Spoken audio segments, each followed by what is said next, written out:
Hi, good morning. పుట్టుక చావు ఎలాగూ మన చేతుల్లో లేవు. ఉన్నదల్లా ఈ రెండింటి మధ్యలో ఉన్న జీవితం మన చేతుల్లో ఉంది. దాన్ని ఎలా ముందుకు తీసుకెళ్తావు అనేది నువ్వు తీసుకున్న నిర్ణయాలపైన ఆ జీవితం అనేది ఆధారపడి ఉంటుంది. ఒక విషయం గుర్తుపెట్టుకోండి, పేదవాడిగా పుట్టడం మన తప్పు కాదు.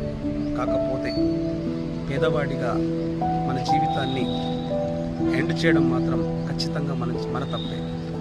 కాబట్టి జీవితంలో సమయం అనేది చాలా విలువైనది.